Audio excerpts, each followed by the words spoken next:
Assalamualaikum warahmatullahi wabarakatuh. Halo semuanya. Perkenalkan, saya Sylvia Widyasti Devana dari kelas 93 dengan nomor absen 34. Pada kesempatan yang baik ini, saya akan menceritakan sebuah kisah yang diangkat dari pengalaman pribadi saya yang diharapkan dapat menginspirasi teman-teman semua. Dalam perjalanan, saya dikenal sebagai orang yang pemalu, pendiam, bahkan introvert. Namun, ini bukanlah penghambat bagi diri saya untuk bisa menciptakan kemajuan dan menciptakan perkembangan bagi diri saya menjadi versi lebih baik lagi. Semua ini tergantung bagaimana kita bisa memaknai dan menyikapi sesuatu yang terjadi, serta tentang seberapa yakinkah kita terhadap kemampuan diri kita. Dulunya, aku adalah seseorang yang sangat menghindari adanya tantangan. Dan dikarenakan juga saya merupakan seseorang yang cenderung penakut dalam menghadapi sesuatu yang berbeda dari biasanya.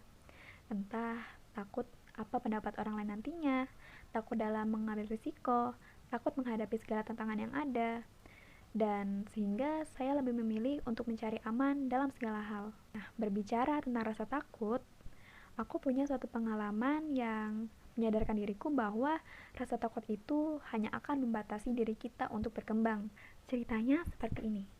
Dulu, pada saat aku duduk di bangku sekolah dasar, aku pernah diajak untuk mengikuti suatu kegiatan positif yang melibatkan banyak orang. Jujur, di awal itu aku sangat tertarik dengan kegiatan itu. Tapi, di awal-awal ini juga aku sempat overthinking duluan, kayak terlalu banyak mikir. Kira-kira nanti bisa nggak ya berbaur dengan orang baru yang ada di sana?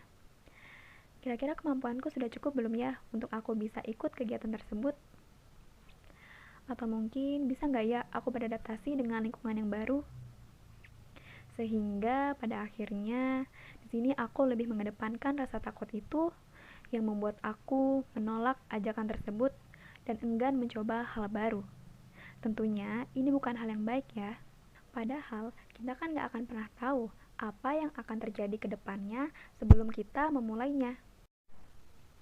Sampai akhirnya aku mulai berpikir, mau berapa banyak kesempatan yang kubiarkan hilang hanya karena rasa takut.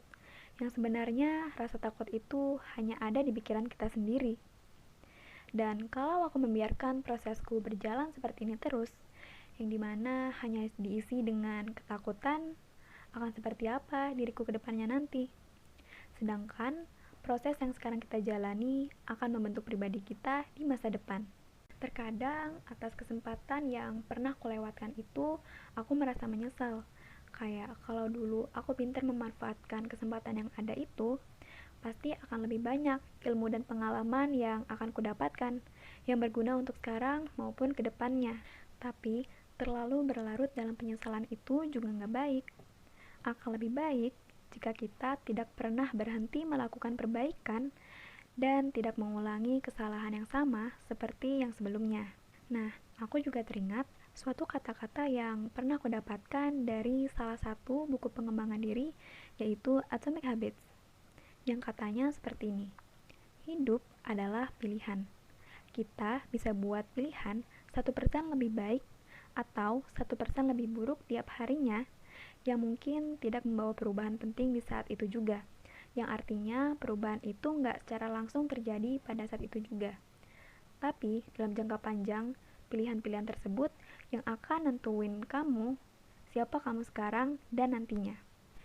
Dari situlah aku secara perlahan melawan rasa takut itu. Hal ini dimulai ketika aku memberanikan diri untuk menjalankan peranan sebagai ketua di salah satu organisasi sekolah, yaitu Green Generation. Yang pada awalnya, saat duduk di bangku kelas 7 SMP, aku hanya ikut-ikutan teman untuk mendaftar. Kemudian, saat aku diterima, aku menjabat sebagai anggota Pokja Hidroponik. Dan berlanjut saat aku duduk di kelas 8 SMP, di situ aku memutuskan untuk kembali bergabung dan menjabat dalam organisasi itu. Dan ternyata pada saat itu juga aku dipercayai untuk menjabat sebagai ketua di angkatan selanjutnya. Bagi saya, ini merupakan hal yang tidak disangka-sangka, karena sebelumnya saya tidak pernah berpikir bahwa ternyata saya akan menjadi ketua untuk memimpin angkatan selanjutnya. Selain merasa bangga, saya juga sempat dilanda oleh rasa takut dan kekhawatiran karena merasa belum mempunyai pengalaman di bidang tersebut. Namun, kali ini saya menjadikan rasa takut itu sebagai semangat saya untuk terus belajar agar bisa mempersiapkan dan melakukan yang terbaik. Bisa dibilang cukup banyak tantangan yang saya hadapi selama menjadi ketua. Tapi, kali ini saya menyikapi tantangan itu sebagai kesempatan saya untuk berlatih dalam mencari solusi. Lalu, untuk setiap kegagalan yang pernah saya hadapi, saya menyikapi itu sebagai kesempatan saya untuk bisa terus belajar dan menjadikan kritik sebagai kesempatan saya untuk memperbaiki diri.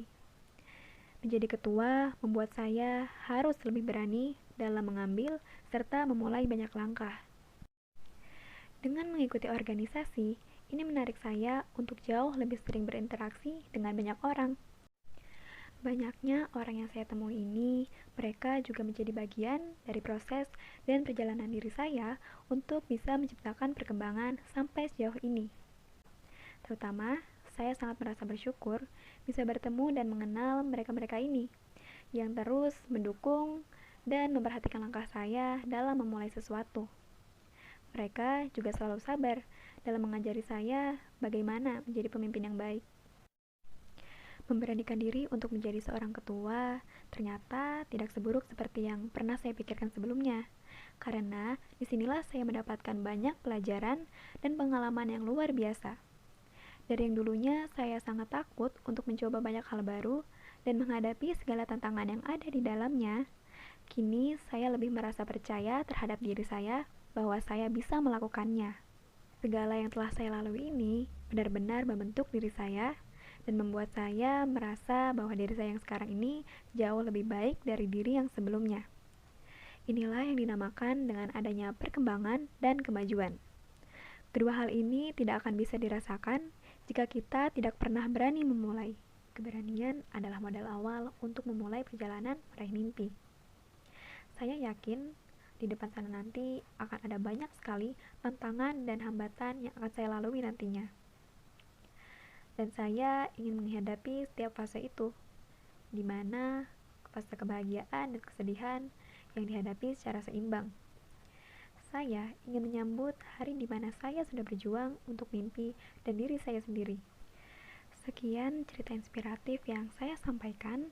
Semoga dapat menginspirasi teman-teman semua. Terima kasih. Wassalamualaikum warahmatullahi wabarakatuh.